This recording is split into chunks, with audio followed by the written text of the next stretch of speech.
Rebonjour, eh bien aujourd'hui nous allons voir comment pouvoir positionner les objets les uns par rapport aux autres.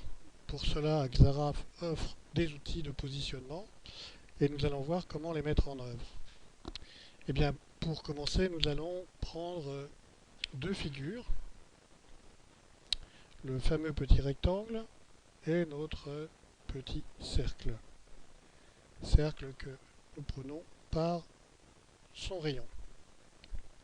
Alors nous allons tout de suite, pour les reconnaître, mettre des couleurs sur ces éléments, peut-être éventuellement en faisant un contrôle et un majuscule clic, leur mettre à chacun une ligne. Voilà. Et maintenant, nous allons voir comment nous pouvons positionner les éléments les uns par rapport aux autres. Alors, si nous actionnons l'aimant, le snap to object, eh bien, nous allons voir que le comportement et le déplacement permettent de voir les alignements entre les deux figures. Ici, vous voyez que sur le côté, nous avions une ligne qui permet de se synchroniser sur le côté. Ensuite, nous avons une ligne verticale qui permet de se synchroniser au centre et ensuite une ligne qui permet de se synchroniser sur le côté. Nous retrouvons les mêmes éléments à gauche.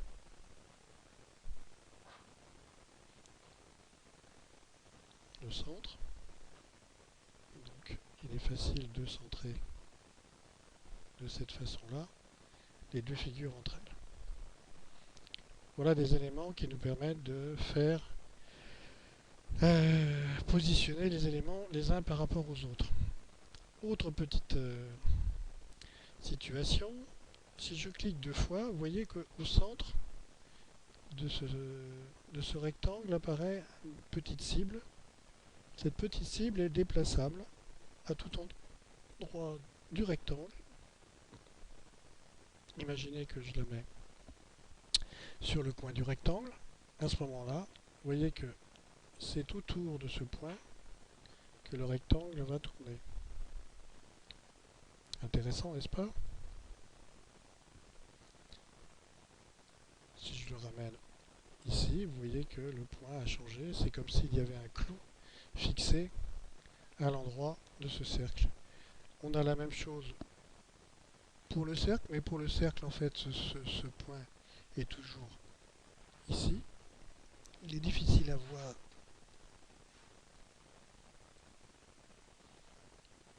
Et donc le cercle, lui, il tourne toujours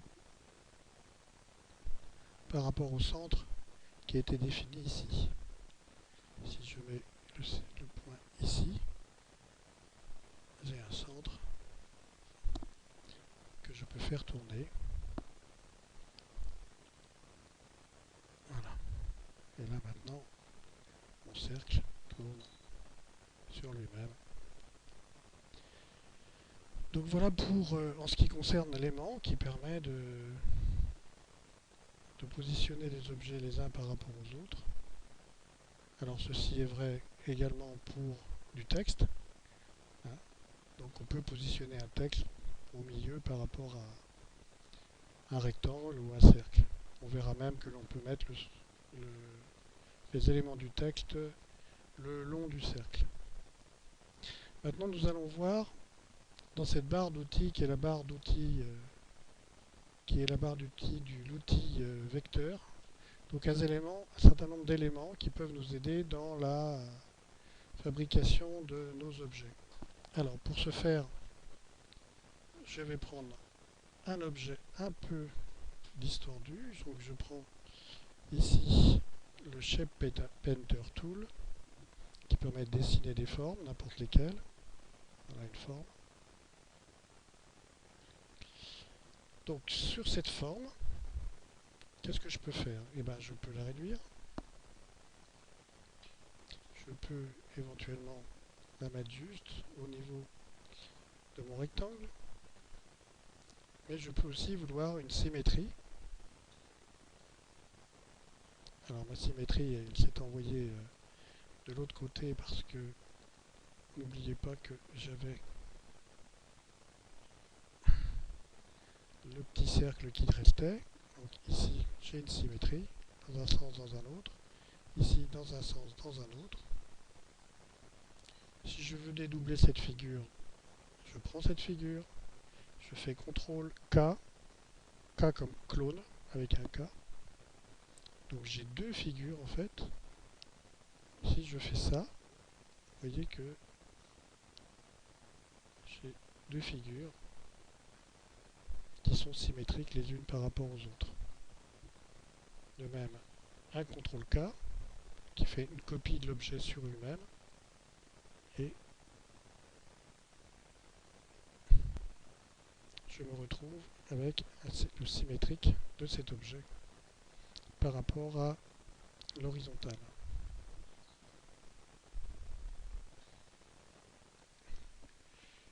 Bon, finissons le quatrième. Donc je sélectionne cet élément-là. Je fais édition, créer un clone. Donc en fait, vous ne le voyez pas, mais il y a bien un clone de cette figure qui a été créée. Et je lui applique une symétrie. Et je vais déplacer ce clone. Voilà. Mais comme ça, il est exactement positionné. Donc bon, on a une petite figure là. Bon, maintenant qu'on a vu ça, je vais supprimer donc ces éléments-là. Voilà. Il me reste celui-ci. Et nous allons voir cet élément qui s'appelle Scale Line Wide, donc qui permet de mettre à l'échelle la ligne extérieure. Là, vous voyez que mon élément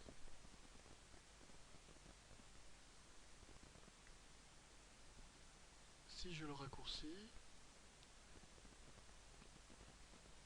l'épaisseur de la ligne reste toujours à 2 points. Cette épaisseur est peut-être importante quand il est petit et devient très faible lorsqu'il est grand. Si je veux avoir une proportion entre la ligne et le contour toujours identique, à ce moment-là, je clique sur cette partie-là et vous allez voir que l'épaisseur de la ligne augmente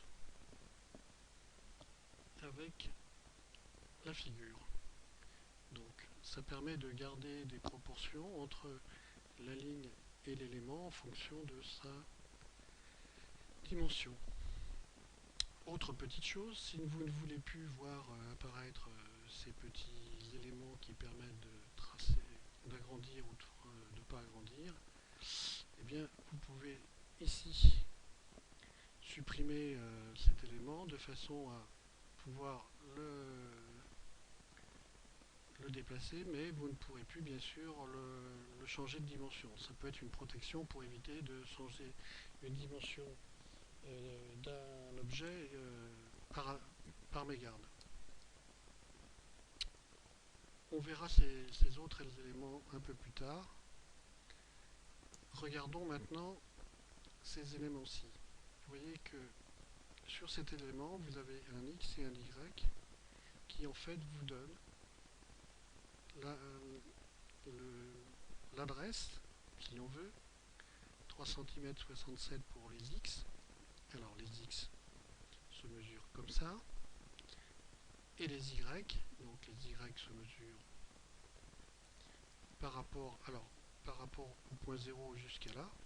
C'est-à-dire que quand je descends, je vais vers le 0. Quand je m'éloigne ici, je vais vers les 13 du X.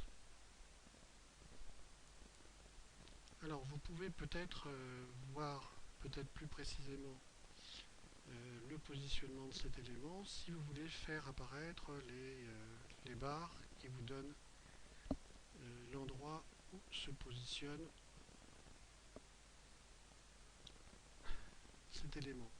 Ici nous avons les règles. Vous voyez qu'ici je pars de 0 jusqu'à 21 puisque j'ai une feuille A4 qui fait 21 sur 29 en gros, et ici je suis à 29 et quelque chose, donc si je mets mon élément ici, je suis à 0 cm et je suis à 24,8 pour le centre, ou pour le bas. Non, c'est le bas qui est mesuré, 24,8. Vous voyez, ici j'ai un petit élément ici, en marge, qui m'indique les 24,8. Et ici, je suis à 0 sur les X. Ensuite, vous avez ici la largeur de l'élément, 3,5, 3,25, et la hauteur, 4,9. Alors vous pouvez la changer, vous pouvez intervenir. Vous pouvez dire par exemple que vous voulez une largeur de 10. Et automatiquement, votre élément a pris une largeur de 10. On va le vérifier. Ici, nous sommes à 10. Exactement. Ici, à 10. Alors, cet élément a gardé sa forme. Réduisons-le. Pourquoi il a gardé sa forme? Parce que ici, vous avez un cadenas qui permet d'avoir un rapport entre la hauteur et la largeur qui est de 100% et qui est proportionnel. Si je retire ce cadenas,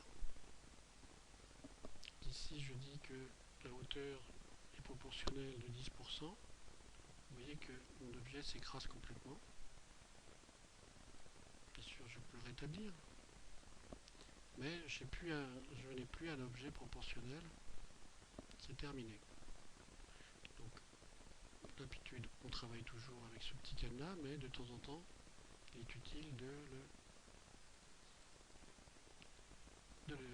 l'utiliser.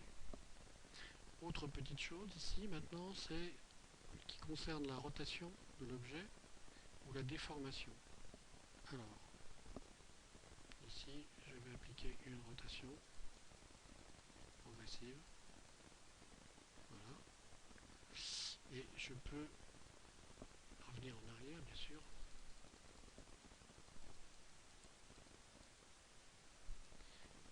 Et ici, je vais obtenir une déformation. Alors, c'est plus significatif sur un rectangle. Donc, je vais déformer plutôt ce rectangle. Et voilà la déformation de ce rectangle qui correspond en fait à cette déformation là.